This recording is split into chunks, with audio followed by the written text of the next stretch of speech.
Hello my viewers, welcome back to the channel. By the video title, you know what this video is about. Today we're discussing, of course, some basketball news. Tomorrow I will have, of course, some NFL news, and then I have a special video coming out for the Steelers because the training camp is coming up on Thursday.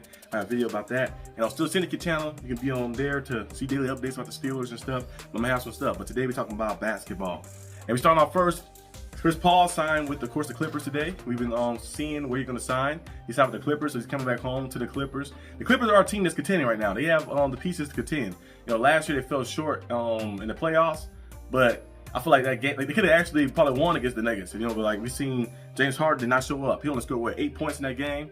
Then they bring in Chris Paul, who's a little older, but who still is very productive. I think still pretty productive player, a playmaker for them. They put James Harden more in a scoring role and then a playmaker role.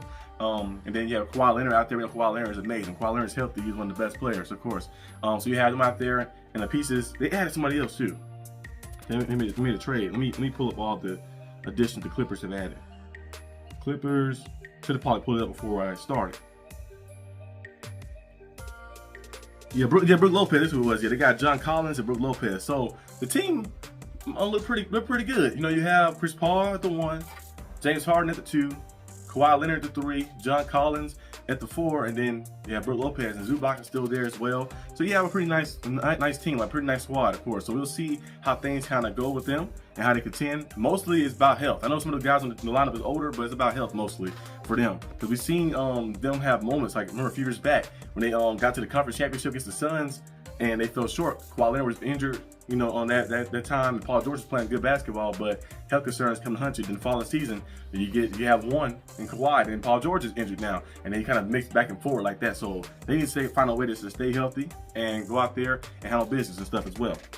Moving on, next topic, of course, we know Marcus Smart. He did join the Lakers via buyout. He did a buyout with the Washington Wizards, and now he joined in the Lakers. He said Luka Doncic was one of the big people who was kind of like the biggest person who's kind of like recruiting them over and telling them to come over here and stuff as well. So they have Marcus Smart, who's a former Defensive Player of the Year. And Marcus Smart is a pretty good player. I know he had some injuries and stuff in the past few years, haven't really been his best showing, but with the Memphis and that with the Wizards now. But I think Marcus Smart with the Lakers, it could definitely give them a perimeter defender finally, somebody who can defend around the perimeter and someone who can play making stuff and do little things around, of course. So we'll see how that kind of goes. We still see a lot of rumors, of course, going about LeBron James, if he's going to go somewhere else, if he trade or something, but I don't think LeBron James getting traded. I don't think getting bought out either. Now, if that was to happen, when LeBron get bought out and get traded and come to Dallas, that'd be crazy. That'd be a nice lineup too, but it'd be health concerns as well. You know, you have Klay Thompson, Kyrie Irving, who's injured, who probably won't start the season, but he'll be back eventually. And then you have, of course, Anthony Davis. I cannot think of his name. Anthony Davis to be on the team as well. And of course, the rookie they've been going out there. So you have everybody, of course, on the squad and stuff. And speaking of course, I think they shut him down. Cooper Flag got shut down, I think, right? I think Cooper Flag hasn't played. He hasn't played since they they said, I think at first they had him playing, then they said eventually they shut him down. I don't think he's playing anymore, right? Y'all don't think Cooper Flag is playing anymore, right? Yeah, I don't think so. But I think somebody said that the Mavericks was shutting him down for the rest of the summer league or something. I don't know if he came back or not. But Cooper Flag was playing pretty good. You know, he went out there and handled business, of course, as well. But we'll see how things go. But that'll be a nice team, though. LeBron with Cooper Flag and Anthony Davis, Kyrie Irving, Klay Thompson, Gafford and stuff as well. Hey, just be injuries, really, that kind of plagued them a little bit. But we'll see. But the Thunder, I think they still a stacked, loaded team. I don't know if anybody's going to be beating them anytime soon. Well, moving on, of course, to my Miami Heat. Yeah, the Heat have been, you know, they made one move. They went out there and got Norman Powell, of course. The rookie we got, I cannot pronounce his name. I'm gonna call him KJ, because I think it's let me pull it up. Let me pull it up like Jaka, I think Jaka something. Okay, Miami Heat. The rookie, yeah, his name is I cannot pronounce it. Yeah, his name is Kasparis Jakionis. Yeah, but I'm calling him KJ. I'm calling him KJ. Or K-Jack. How about K-Jack? Yeah, K-Jack sound cool. K-Jack. He played pretty good in summer league. He been playing. And that first game was a little shaky, but then he started kind of picking things up. His playmaking ability gonna be nice with the Heat. The Heat have him now, went out there, and Pat Riley was happy. He got up clapping. That little thumbs up meme they keep using. He was very happy about that. So I think K-Jack should be pretty good with the Heat. We'll see how things go. I don't think I hate about what the Heat do. You know, as a fan of the Heat, a lot of the Heat fans can say this as well. Coach Spo, sometimes I feel like he just like he want the rookies just. I don't want the rookies to earn it, but sometimes you feel like he just don't play them a lot. Like Hillel Ware, he played them at the end of the season, but early on he was like, put him in the game, coach. I put him in the game, and like sometimes that hurts some rookies. Like Jaime Jaquez, he was playing, and early on he didn't get a chance to play a lot. He started playing a lot, and he got injured, and then kind of like Coach Spo was kind of reducing his minutes, and then this past season he didn't really play that much. He didn't play at all in the playoffs either. And then you look at of course. We played a few minutes in the playoffs, like I feel like 2 minutes, like kind of close to the end of the game was a blowout like that, but he didn't really play any meaningful minutes in the playoffs. And then you look at Khalil Ware, they kind of started off like that, and they started putting him in the lineup more. He became a starter in the lineup. I just hope Coach Spo just go out there and like utilize the guy. Don't let him just sit on the bench. Like, we're gonna wait till game 30 to put you in. Like, no, let him go out there and play. The best experience is playing the game. You can do all the practices and all the different things you want to do. I know Coach Spo is a great coach, one of the best coaches ever, of course. But you can do all the practicing and everything you want to do. But the real experience is what you get when you play in the game. Like that, when you get in the game, real game experience. Your teammates are going to play you 110%, but there's no meaningful pressure around it because you're not being pressured to score. And like, you know, like the win or loss is hanging over your head. So, but you playing against an opponent, you're going to go out there and bring the best out again. That's when you kind of can like see who is the real contender and who's not. But we'll see what happens. But I was hoping the Heat went out there and made a move and got like a Trae Young, or make a move for Trae Young, or make a move. At first, you know, Kevin Durant was a guy who they was looking to get. You know, like Kevin Durant, Tyler Hero with Bam would have been nice little group. And they went out there and got Norman Powell, like I mentioned, who's a good player. He had 21 points per game last year. So we'll see how he transitioned over here. The Heat do still have Andrew Wiggins. Right now, our lineup is you got Tyler Hero, you got Andrew Wiggins, you got Tyler Hero. No. Davian, well, actually, depending on what they do, because it could be Davian Mitchell, Tyler Hero, and you can do Norman Powell, Bam, and Khalil Ware, or you can do it, you know, if you want to do something different, if Andrew Wiggins stay on the team, then you could do Tyler Hero, Norman Powell, Andrew Wiggins, Bam Adebayo, Khalil Ware. But depending on how things go. But right now, our team is kind of like, you see them on paper, you probably say, okay, they probably can win about 45 games, same like last year. Last year they won 37, 38. They could have won more, but they had some injuries and some mishaps, of course, blew a lot of leads. But they probably right in that range, you're like, okay, they could probably win about 40, 45 games. First round playoffs, they might get past the teams. They can play their heart out, but most likely they're going to be first, maybe second round exits, but probably first round exits most likely. So the Heat really in that limbo state, kind of like my Steelers a little bit. My Steelers went out there and made some moves though this year, so we'll hopefully see a better result this season for them. But kind of that state where you're good enough to make the playoffs, but not great enough to win in the playoffs. So we'll see if they make a move this year. I know they saved a lot of money, got a lot of expiring contracts on their roster, so possibly maybe next year they make a move. They go out there and sign somebody, bring somebody in, a big name, or like Pat Riley like to say, a big whale, bring somebody in, and we'll see how things go. I know people keep saying, Luka Doncic's gonna come to the Heat. I hope so, but I doubt that happening. We'll probably get Luka Doncic when he's 35. But he always get the players when they older. They're like, oh, he's 36, he's coming finally. Like, okay, it's not gonna be the same. It's not gonna be the same. But we'll see what happens, of course. But moving on, of course, to the next topic, the last topic of the video, the WNBA. The WNBA players make a big-time stand. The All-Star Game, of course, was a sellout event, big-time event, big weekend. Sabrina Wnba winning the three-point contest and all the different things that was happening, of course. And then you see, of course, the big All-Star Game. The players come out there and say, "Pay us what you owe me," like that, kind of like just showing us, "Oh, pay us what you owe us," like that, kind of like Rihanna. Better have my money, but. They went out there showcasing that, and a lot of people been having discussions, or some people saying, no, you don't deserve to get paid, or yes, they can get paid more. And people saying, they don't deserve equal pay. But I think when they say equal pay, they don't mean exactly like getting paid. But, oh, I'm getting paid $100 million, $200 million a year, like what's the name or something, or $60 million a year, or $70 million a year, like SGA. Not possible, of course, because the revenue and stuff as well. A lot of people mix the revenue up as well. They keep saying, they ain't not making any revenue. They are making revenue. I'm like, revenue and profits are two different things.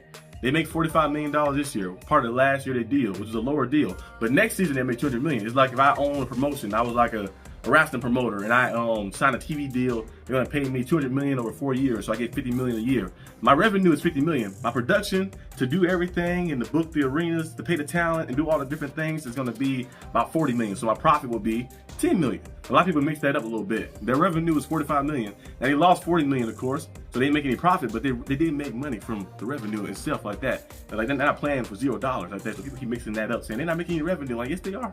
And then next season they'll be making $200 million in revenue, and then they say that with the net profit loss of that 40 million that they lost last year, it kind of carries on to this way. They actually make 115 million. That's not counting ticket sales, and that's not counting, of course, merchandise and all that stuff as well. And we know the Phoenix Mercury, they sell well. My Mercury, we sell well, and of course the Indiana Fever sell well, of course. And then you look at, of course, the Las Vegas Aces, they sell well too. They be doing like 10,000 plus, like that. Those teams right there do. It's a few teams that do like 10,000 plus, like weekly basis. Fever, of course, we're doing like 15,000 plus, of course. And you look at the Valkyries, they just got in. They've been doing a very good job too, as well, selling 10,000 plus daily as well. So I think a lot more teams are getting more traction and stuff as well. So we'll see more happening. But the players not asking for like the equal pay of like what the NBA is getting, of course. Maybe one day, maybe like in 2050 or something, they might get to that level or something. But right now they just asking for a higher percentage. They only get 9%, and I think the lowest salary is like what? 66,000, like that. So it's like a regular job. A regular job, of course. You can make a really honest living with 66,000. But as a professional athlete, you think, you know, the stuff you're doing. Like some players, like Angel Reese and Caitlin Clark, they're making millions of dollars in college. Then you come to the NBA, you're only making 70-something thousand, which is not a bad amount, but it's a crazy pay drop right there. I think their sponsorships, like the Reebok sponsor she got, and then the Nike sponsor Caitlin Clark got and stuff, they're making more with that than their whole deal probably total, like that in the NBA rookie contract. So I feel like they just asking for a bigger percentage. So maybe the 9% can go from 9 to 18%. It might not be able to go to like 50-50. They're not gonna do that. You can ask for it. Like you start off high. Like when I was negotiating for, I was buying the person's car. You go in there with the price. Say, how about to take 16K? And then they be like, oh, we're looking for 18K. And then you just meet yourself down the middle, and then eventually work the deal out, and then got the car. Like that. Sometimes you just meet around the middle like that. It depends how things go. Sometimes you might go and have your price, and they have their price, and you just kind of negotiate and talk. So they might ask for, they might go in there saying, how about we get 50 million? They say, how about we give y'all, this is a double amount, it's 18. The 50%, we can say 18%. Maybe they find a way to get 20%, and then like around that range, or 23% or something, 24%, 25% or something like that, around that range, and then build up. Because even if you do double, even if you go from 9 to 18, that means that the minimum contract would be instead of 60, maybe increase to 100-something thousand, like 120-something thousand, around that range, or in that section like that. So it'd be better and stuff. And maybe eventually the salary cap as well, you can increase it. I think the salary cap right now is what, $2 million, something like that. I think $1 million, $2 million. So you can increase the salary cap to maybe 10 million. Where I say, oh, I can pay a player $1 million a year now.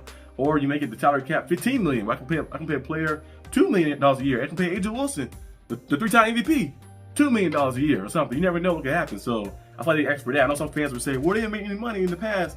It ain't about the past, it's about the future. Because there's a reason that they're getting offered $200 million, of course, yearly, is because of what they've been bringing to the product these past few years. I think NIL, I mentioned before, NIL is a big thing behind that as well, because a lot of players coming into, like Caitlin Clark, Angel Reese, they have more followers combined.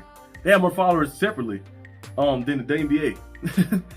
Total, like that on social media platforms. And combined, they have more than a lot of players as well. So like you see in Paige Beckers as well, coming there with the big following. They've been marketing themselves since high school, and then the NIL made it even better to market yourself in commercials. And Juju Watkins will be coming eventually as well. You got all different individuals, so it's like easy for them to market themselves and make money while in college. So this surge right here is bringing more interest, of course. And you know, a big deal is happening. So they're getting paid $200 million a year. I think it's the opt-out option is year 6 or 7. Other contracts they can renegotiate and maybe make it from $200 million to $250 or $300 million. You never know. But they signed an 11-year, $2.2 billion deal. Disney did with them. So to put the product on there with the ESPN and all the crazy stuff they have, of course, all the channels and stuff. So we'll see how things go. But I feel like they can definitely at least get double. You know, at least get double the amount. They go from 9. Here's a reason, of course, the money's coming in, because the players the past few years what they've been doing. And also, I know they're kind of bring up like, well, we haven't made no money from you guys in a while, but hey, you're gonna make some money from them now.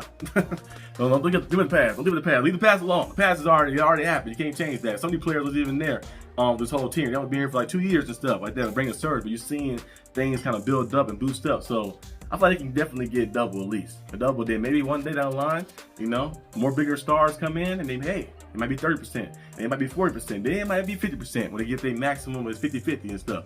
I feel like the NFL and NBA about to be higher than 50% eventually too. I feel like they might be, because some of the players keep doing these holdouts, like getting guaranteed rookie contracts in the second round picks, getting guaranteed contracts now, fully guaranteed and stuff. So we might start seeing them say, hey, we're bringing this stuff to the product How about we get 60-40? It might start switching to that eventually. I feel like the NBA will probably do it first because their players have more power. In the NFL, the players have power, but it's like a little different because a lot of the players' contracts are guaranteed in the NFL, so they sit out and do that. It's gonna hurt them a lot. So that's a story for a different time, though. But that's my opinion about this topic. Let me know down below what you guys think about everything, and I'll see you guys next time on the channel.